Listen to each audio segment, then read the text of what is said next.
So Eileen, what makes a good astronaut?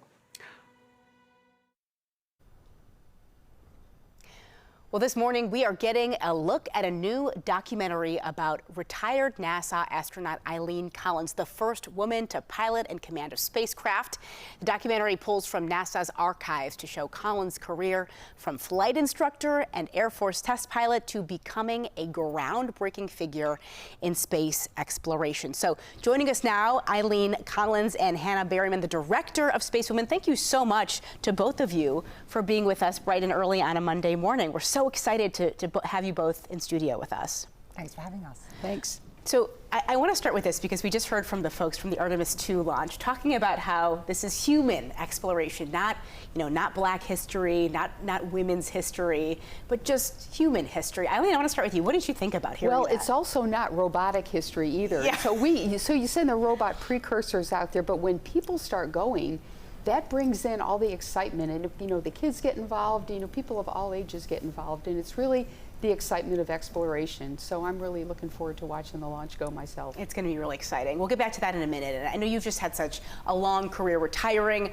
from NASA after 28 years. You piloted 2 missions, commanded 2 missions in 1999. You became the first woman to command a space shuttle.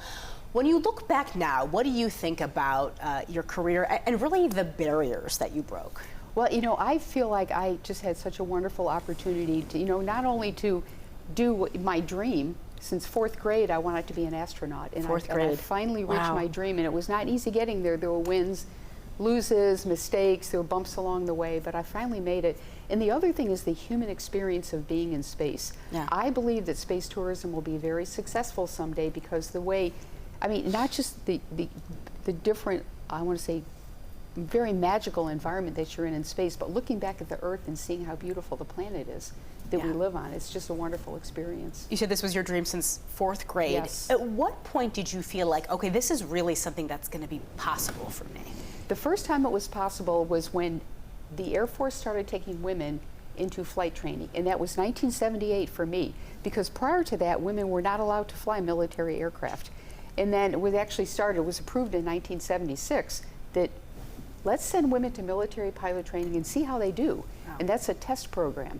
And so that was part of it came out in the documentaries, how women were slowly integrated into flight training. And once that happened, we became test pilots and then became eligible to be space shuttle astronauts as pilots and commanders. So it was a slow progression really to that. It was evolutionary. It really wasn't like it happened in an instant. And I will mention the women that flew before me, like Sally Ride. She was a mission specialist, so she flew about 10 years before me, but she was actually kind of a role model and paved the way for me too. Absolutely. Hannah, I want to turn to you. What was something surprising perhaps about Eileen's story that stood out to you in making this documentary? I think I thought that an astronaut would come from a certain kind of background and maybe a smooth run through kind of amazing education and things. And Eileen's wasn't that. She was from a poor part of upstate New York. She had a lot of struggles. I hope you don't mind me saying it's in the film. Her father was an alcoholic, her mother had mental health problems, and she worked 4 part-time jobs as a teenager to earn the money to fly. She saw gliders taking off in her local town of Elmira and thought, I can fly away from the world, and had this secret dream of being an astronaut. And I also was surprised, I think, at how the missions were quite jeopardous. And as they went on, particularly the 2 command missions, one of them being the first return to flight after Columbia, and some other problems happening again on that. So I thought it was going to be an amazing film of her journey, more than just a woman's journey. There was a lot more drama, and we say it's a documentary, but it is full of stories and drama, and the music is tremendous. And it's such a beautiful film. It really is, the way that the story is told. And I want to ask both of you, I want to go back to Artemis just for a minute, to this mission. It sounds like it's going to be historic in many ways. What are your thoughts about, we touched on this, Eileen, but about the progress of space exploration in the future? I want to ask both of you. So first of all, I don't think it's going fast enough. And part of the reason is NASA is a government agency. We get our money from Congress, and that just trickle. It's a very small part of the budget.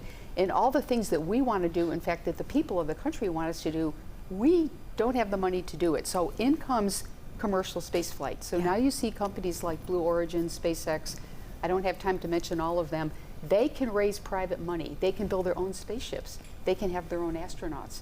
So now we have, I'm going to say, the ability to really let more people have the opportunity to fly in space, and we can go farther because now we have more resources. So I am very happy that the private industry sees there's a way to make money in space, and that's why they're going. Okay, well, beautifully said. Okay, time is running out, so I want to make sure that we get to this because A Spacewoman is in theaters now, and tonight, Wayfarer Theaters in Highland Park is holding a screening. It's at 7 o'clock and will be followed by a live Q&A session with Eileen herself. Hannah, you're going to be there as well, so you don't want to miss this. There are still tickets left for you. And there's to tickets purchase. for other screenings too. And screenings, of course, we'll post all of this information online for you on cbschicago.com.